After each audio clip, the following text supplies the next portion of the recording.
Bonjour à tous. Je reçois M. Ouattara Nyonzié, secrétaire général du Rassemblement pour la paix, le progrès et le partage, RPP. Bonjour M. Ouattara Nyonzié. Bonjour. Avec vous, nous parlerons aujourd'hui de la vie du RPP, de votre parti, mais aussi de l'Alliance des forces démocratiques. Et nous aborderons bien évidemment d'autres questions touchant à la vie politique nationale.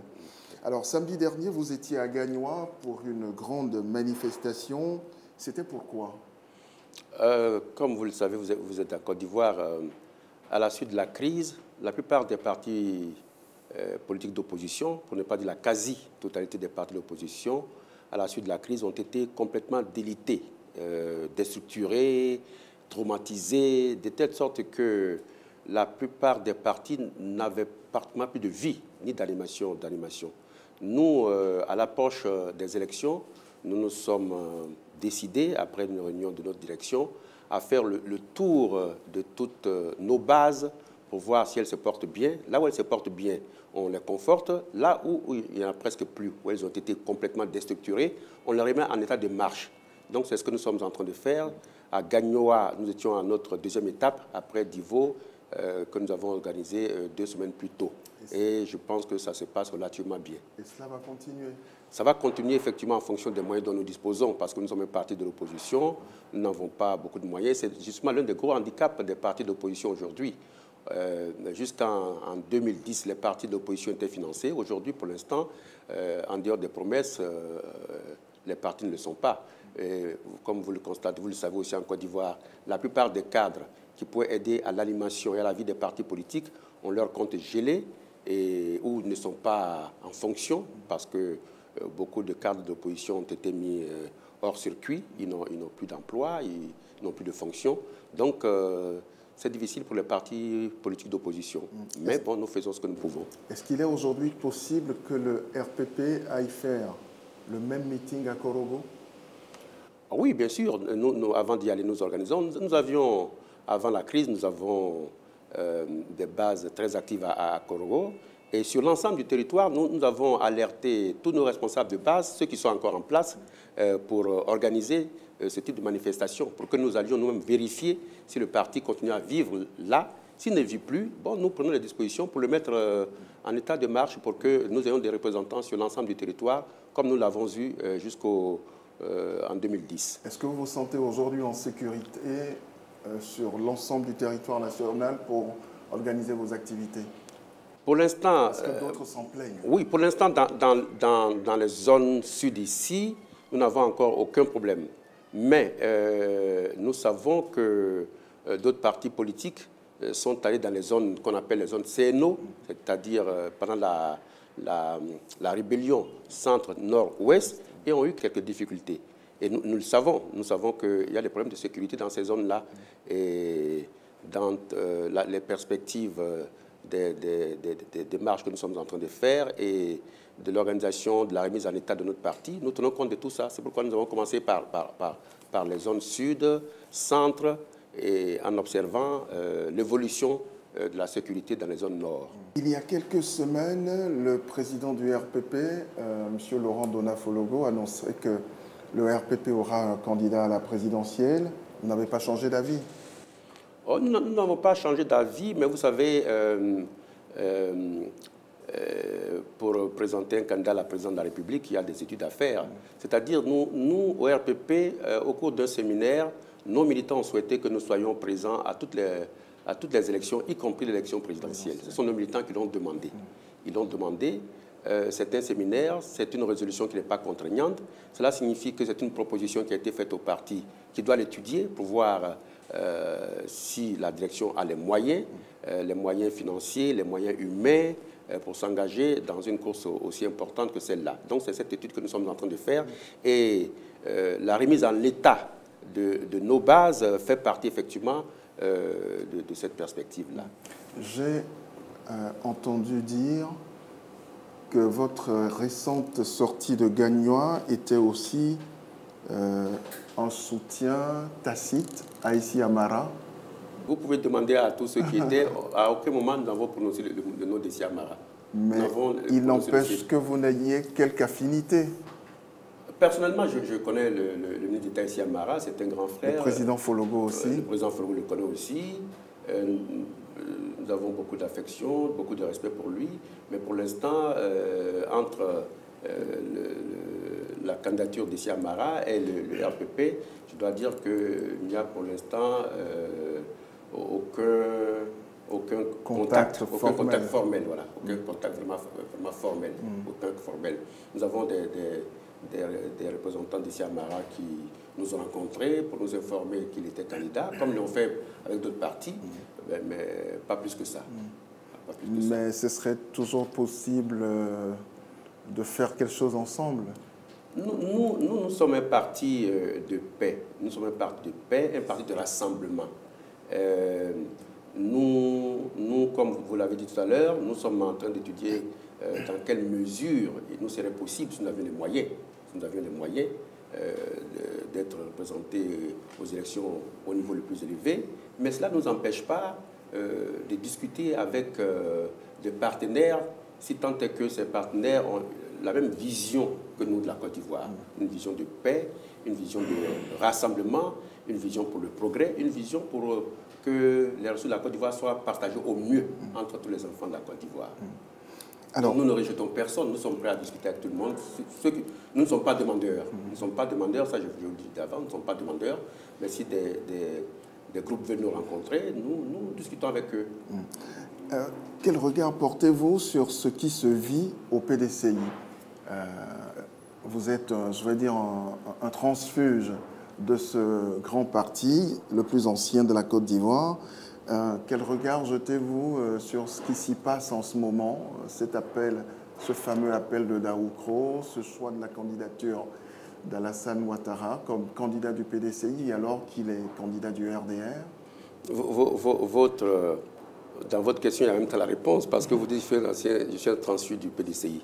Donc, pour toutes ces raisons-là, je regarde avec beaucoup de distance ce qui se passe. Donc, cela vous donne le privilège de l'objectivité. Non, avec beaucoup de distance, je regarde ça et je pense que le moment n'est pas venu pour moi de donner mon opinion. Je pense que pour l'instant, seuls les membres du RHDP sont concernés. S'ils peuvent s'entendre, c'est tant mieux. S'ils ne s'entendent pas non plus, ben, c'est tant pis pour eux. Ben, ça ne vous laisse tout de même pas indifférent. J'observe avec beaucoup d'intérêt ce qui se passe là-bas. Et je suis curieux de savoir comment ça va se passer, comment ça va se terminer. Comme disent les Ivoiriens, on attend la fin du film. Très bien. Alors, que devient l'Alliance des forces démocratiques? On sait que le Front populaire ivoirien est très mal en point. Oui, vous avez raison. Quand le FPI, en tant que principal parti d'opposition, est mal en point, naturellement, l'alliance dans laquelle nous nous trouvons a des difficultés. Et nous sommes les premiers à déplorer la situation que vit aujourd'hui le Front populaire ivoirien, qui a été un grand parti, qui reste encore un grand parti, mais qui malheureusement est en train de se diliter, de se diviser, et on constate, on observe que l'écart de plus en plus est tellement important qu'on se demande, je ne dirais pas que l'implosion est inévitable, mais je dis que plutôt qu'on se pose des questions si un jour ils peuvent revenir ensemble. Mais notre souhait serait qu'ils puissent revenir ensemble parce qu'il y va de l'intérêt de la démocratie en Côte d'Ivoire. Parce que c'est quand même un grand parti qui a été créé par quelqu'un qui a une certaine idée de la démocratie, des libertés. Le président Laurent Gbagbo, malheureusement, qui aujourd'hui n'est pas là, justement, c'est son absence qui crée... Quand des grands hommes qui ont dirigé des partis comme ceux-là ne sont plus là, l'héritage n'est pas toujours facile à supporter. Vous pensez que s'il avait peut-être pensé beaucoup plus tôt à sa succession à la tête du parti, ça aurait réglé un certain nombre de choses? Non, je pense qu'il n'a peut-être pas réglé la succession, mais il a quand même placé des hommes. Il a placé des hommes, le connaissant, s'il a placé des hommes, c'est qu'il avait confiance en eux. C'est qu'il avait confiance en eux, mais les choses de la vie ne se déroulent. La vie, ce n'est pas un fleuve tranquille. Il peut arriver des accidents. Et je pense que certainement c'est un accident qui est arrivé. Sinon, je ne pense pas que le président Gbagbo que je connais puisse placer un homme à la tête d'une structure, à la tête de son parti, sans qu'il ait eu confiance. Est-ce que cette situation-là, justement, qui prévaut au FPI, suscite beaucoup de réflexions au sein de l'instance dirigeante du RPP? Bien sûr, nous Ça en vous parlons. amène à vous interroger sur l'avenir, le devenir des formations politiques? Bon, nous, la question qui nous préoccupe, c'est comment faire en sorte que notre alliance puisse survivre, puisse être efficace en dépit des difficultés que traverse le Front populaire ivoirien. Par réalisme, nous savons que nous avons quelques difficultés pour atteindre certains objectifs parce que le FPI est divisé. Donc notre souhait, c'est que les deux partis puissent se retrouver le plus tôt possible et cela, il va dans l'intérêt de la démocratie en Côte d'Ivoire et des Ivoiriens. L'aile dure du Front populaire ivoirien, l'aile d'Abdourahmane Sangaré, a pris langue avec Mamadou Koulibaly de la Troisième Voie, mais également avec la branche contestataire du PDCI, ici Amara Charles Konan-Bani. C'est une reconnaissance implicite de Sangaré comme interlocuteur. Qu'est-ce que vous pensez? Quel regard jetez-vous sur ce début de coalition, de constitution d'une coalition anti-Ouattara, une fois encore? Moi, en tant que dirigeant de parti politique, j'encourage toutes les coalitions possibles. Toutes les coalitions possibles, si nous avons les mêmes objectifs. Et je pense que cette coalition qui est en train de se constituer a le même objectif que l'Alliance. C'est de faire en sorte que le pouvoir puisse faire en sorte que la démocratie soit réelle en Côte d'Ivoire. C'est de plus faire en sorte que les élections puissent se dérouler dans la transparence et que la sécurité puisse prévaloir, que la commission électorale puisse être la plus indépendante possible, que le code électoral soit revu. Donc, c'est le même objectif. Et je pense que toutes les coalitions qui peuvent se constituer, si l'objectif est d'amener le pouvoir à faire des concessions, naturellement, je les encourage. Dans leurs revendications, ils disent très clairement qu'ils exigeront une nouvelle commission électorale indépendante. Est-ce qu'en l'état actuel des choses, c'est possible? Je ne pourrais pas dire que ce n'est pas possible. Je ne suis pas au gouvernement. C'est le gouvernement qui pourra répondre à cette question. Mais moi, en tant que membre de l'Alliance, qui a eu des discussions avec le pouvoir, qui a contesté certains aspects de la commission électorale indépendante et qui a eu, après, des concessions qui, certes, ne nous satisfait pas entièrement. Mais vous y êtes. Nous y sommes. Nous y sommes. Et si l'Alliance ou la plateforme qui vient d'être formée, s'ils peuvent amener le pouvoir à faire plus de concessions, à rendre la commission plus indépendante, à faire en sorte que le code électoral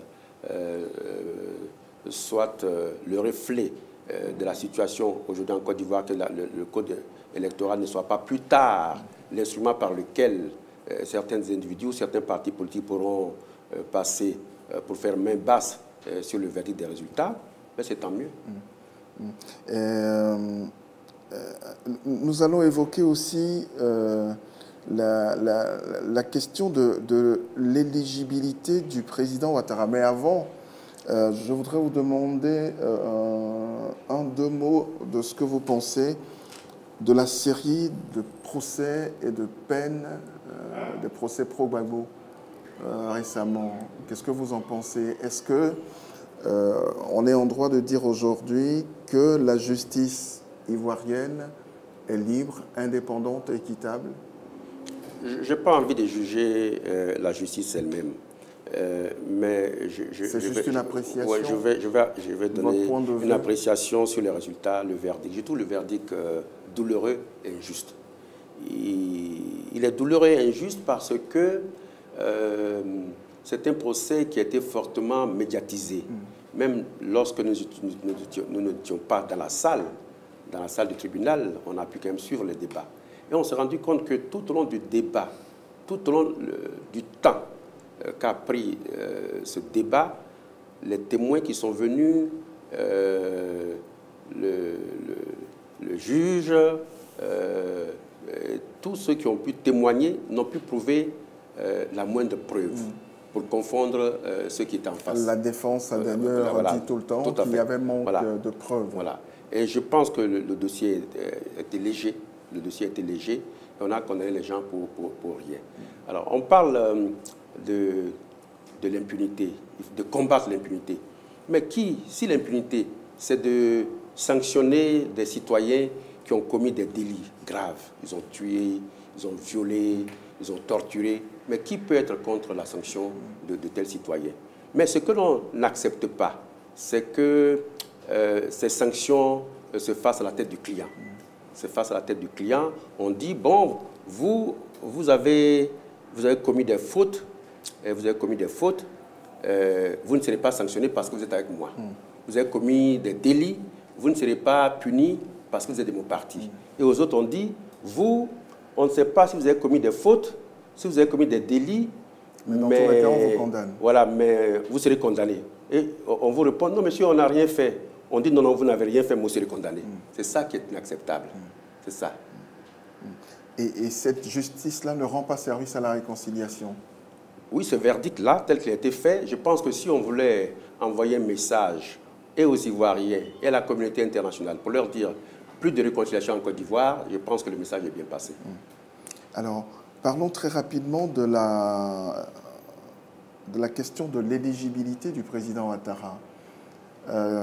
Récemment, Hassan Pedro, il disait que l'article 35 de la Constitution, qui fixe donc les conditions de l'éligibilité du président de la République en Côte d'Ivoire, ne sera pas modifié, mais en même temps, on sait qu'il y a un problème.